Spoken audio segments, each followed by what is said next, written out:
19/11/2023 प्रातः मुरली। ओम शांति। अव्यक्त बाप दादा। सेवाओं के साथ साथ बेहद की वैराग बुद्धि द्वारा पुराने व व्यर्थ संस्कारों से मुक्त बनो। आज बेहद का बाप अपने बेहद के सदा सहयोगी साथियों को देख रहे हैं। चारों ओर के सदा सहयोगी बच्चे सदा बाप के दिल पर दिल तख्त नसीन निराकार बाप को अपना अकाल तख्त भी नहीं है। लेकिन तुम बच्चों को कितने तख्त हैं? तो बाप दादा तख्त नसीन बच्चों को देख सदा हर्षित रहते हैं। बाप मेरे तख्त नसीन बच्चे बच्चे बाप को देख खुश होते हैं। आप सभी बाप दादा को देख खुश होते हैं। लेकिन बाप दादा कितने बच्चों को देख खुश होते हैं? क्योंकि हर एक बच्चा विशेष आत्मा है।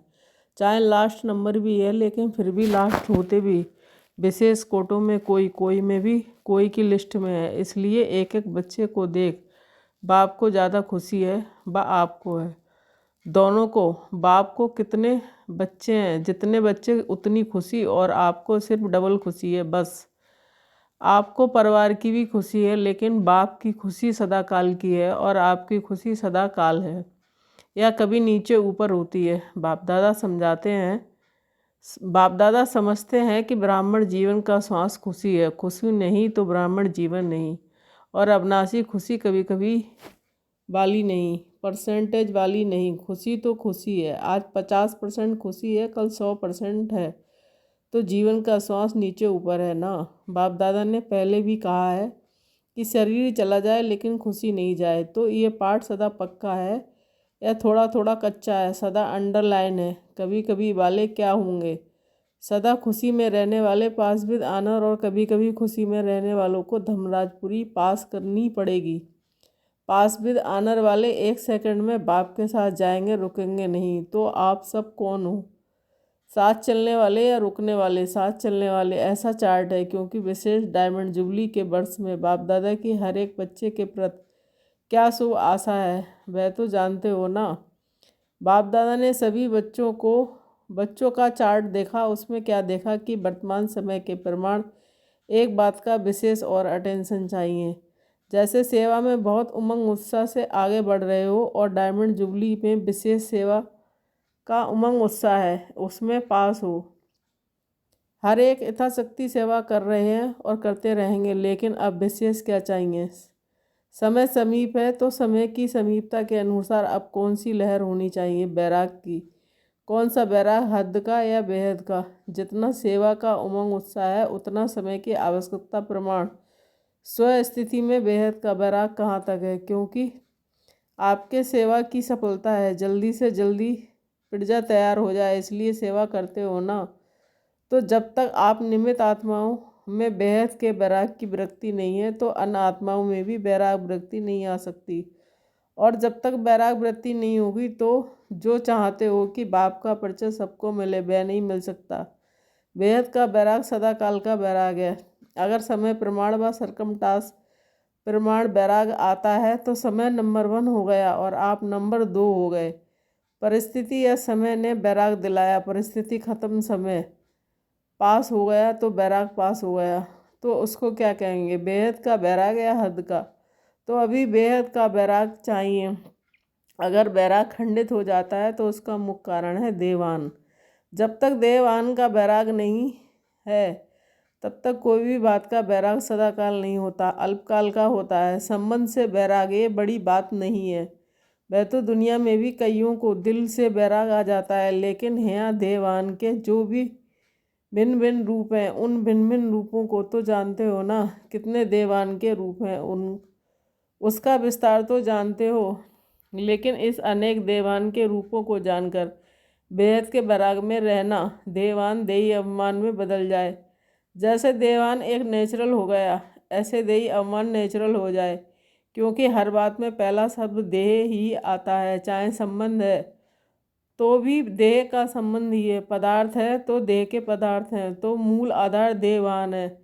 जब तक किसी भी रूप में देहवान है तो बैराग वृत्ति नहीं हो सकती। और बाप दादा ने देखा कि वर्तमान समय जो देवान का विघ्न है उसका कारण है कि देह के जो पुराने संस्कार हैं उससे बैराग नहीं है। पहले देह के पुराने संस्कारों से बैराग चाहिए। संस्कार स्थिति से नीचे ले आते हैं। संस्कार के कारण सेवा में व संबंध संपर्क में विघ्न पड़ते हैं। तो रिजल्ट में देखा कि देह के पुराने संस्कार से जब तक वैराग नहीं आया है तब तक बेहद का वैराग सदा नहीं रहता। संस्कार भिन्न भिन्न रूप में अपनी तरफ आकर्षित कर लेते हैं, तो जहाँ किसी भी तरफ आकर्षण है वहाँ वैराग नहीं हो सकता। तो चेक करो कि मैं अपने पुराने व व्यर्थ संस्कार से मुक्त हूँ। कितनी भी कोशिश करेंगे, करते भी हैं कि वैराग वृत्ति में रहें, लेकिन संस्कार कोई कोई के पास या मेजॉरिटी के पास किस न किस रूप में ऐसे प्रबल हैं जो अपनी तरफ खींचते हैं। तो पहले पुराने संस्कार से वैराग संस्कार ना चाहते भी इमर्ज हो जाते हैं। क्यों चाहते नहीं हो, लेकिन सूक्ष्म में संस्कारों को भस्म नहीं किया है। कहाँ ना कहाँ अंश मात्र रहे हुए छिपे हुए हैं, वह समय पर ना चाहते हुए भी इमर्ज हो जाते हैं। फिर कहते हैं चाहते तो नहीं थे, लेकिन क्या करें, हो गया, हो जाता है। ये कौन बोलता है, देवान या देह अभिमान। तो बाप दादा ने देखा कि संस्कारों से वैराग वृत्ति में कमजोरी है, खत्म किया है, लेकिन अंश भी नहीं हो ऐसा ख़त्म नहीं किया है। और जहाँ अंश है तो वंश तो होगा ही। आज अंश है, समय प्रमाण वंश का रूप ले लेता है, परवश कर देता है। कहने से तो अभी क्या कहते हैं कि जैसे बाप नॉलेजफुल है वैसे हम भी नॉलेजफुल हैं, लेकिन जब संस्कार का बार होता है तो नॉलेजफुल हैं या नॉलेजफुल हैं, क्या है, नॉलेजफुल के बजाय नॉलेजफुल बन जाते हैं। इस समय किसी से भी पूछो तो कहेंगे हाँ समझती तो मैं भी हूँ, समझता तो मैं भी हूँ। होना नहीं चाहिए, करना नहीं चाहिए, लेकिन हो जाता है। नॉलेजफुल हुए या नॉलेजफुल हुए, नॉलेजफुल अर्थात नॉलेज को खींचने वाले। जो नॉलेजफुल हैं उसे कोई भी संस्कार संबंध पदार्थ बार नहीं कर सकता। तो डायमंड जुबली मना रहे हो। डायमंड जुबली का अर्थ है डायमंड बनना, अर्थात बेहद के बैरागी बनना। जितना सेवा का उमंग है उतना बैराग वृत्ति का टेंशन नहीं है। इसमें अलवेलापन चलता है, होता है, हो जाएगा, समय आएगा तो ठीक हो जाएगा।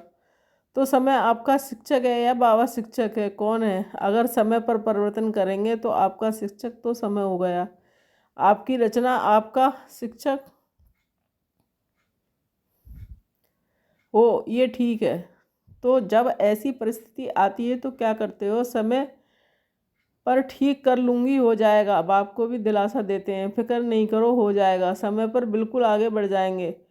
तो समय को शिक्षक बनाना, ये आप मास्टर रचयिता के लिए सौंपता है। अच्छा लगता है? नहीं, समय रचना है, आप मास्टर रचयिता हो। रचना मास्टर रचयिता का शिक्षक बने, ये मास्टर रचयिता को शोभा नहीं देता। अभी तो जो बाप दादा ने समय दिया है उसमें वैराग वृत्ति को इमर्ज करो, क्योंकि सेवा की खींचतान में वैराग वृत्ति खत्म हो जाती है।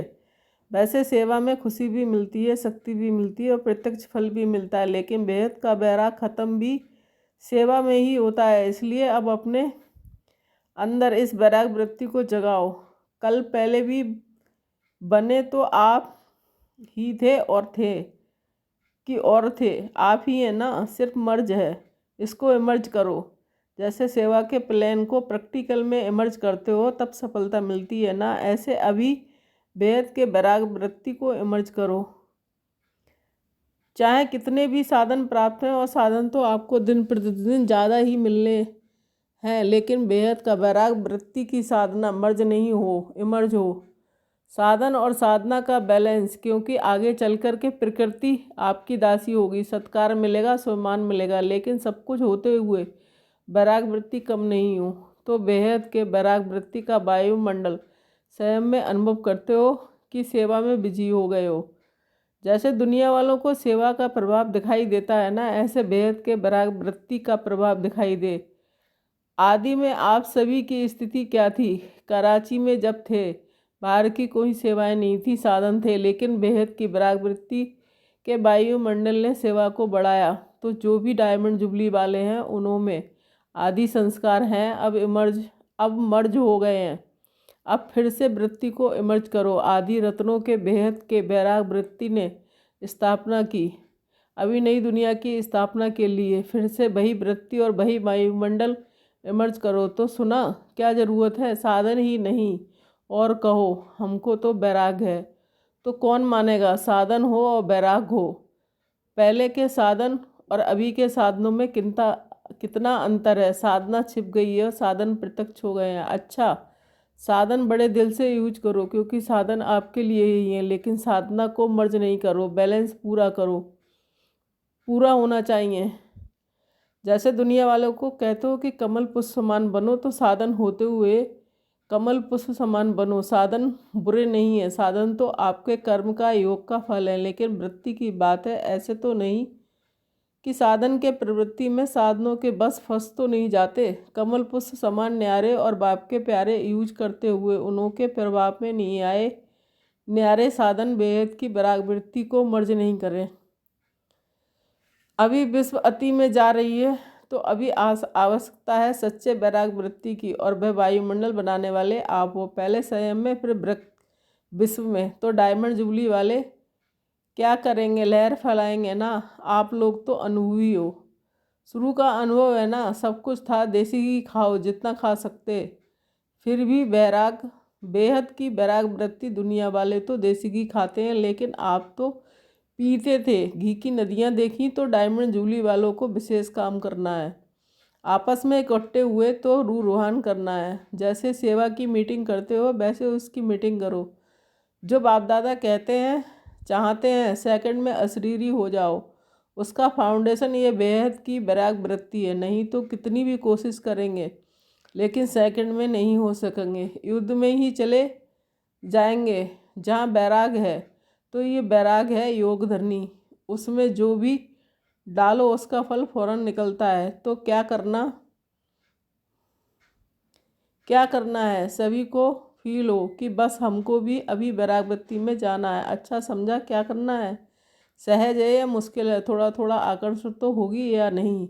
साधन अपनी तरफ नहीं खींचेंगे, अभी अभ्यास चाहिए। जब चाहे, जहाँ चाहे, जैसा चाहिए वहाँ स्थिति को सेकंड में सेट कर सकें। सेवा में आना तो सेवा में आए, सेवा से न्यारे हो जाना है तो न्यारे हो जाएं। ऐसे नहीं सेवा हमको खींचे, सेवा के बिना रह नहीं सके। जब चाहे, जैसे चाहे, विल पावर चाहिए। विल पावर है स्टॉप तो स्टॉप हो जाए, ऐसे नहीं लगाओ स्टॉप और हो जाए question mark, full stop. Stop भी नहीं, फुल स्टॉप। जो चाहे वह प्रैक्टिकल में कर सकें। चाहते हैं लेकिन होना मुश्किल है, तो इसको क्या कहेंगे। विल पावर है कि पावर है। संकल्प किया, व्यर्थ समाप्त हो तो सेकंड में समाप्त हो जाए। बाप दादा ने सुनाया ना कि कई बच्चे कहते हैं हम योग में बैठते हैं, लेकिन योग की बजाय युद्ध में होते हैं। योगी नहीं होते हैं, योद्धे होते हैं। और युद्ध करने के अगर संस्कार बहुत काल रहे तो क्या बनेंगे, सूर्यवंशी या चंद्रवंशी। सोचा और हुआ।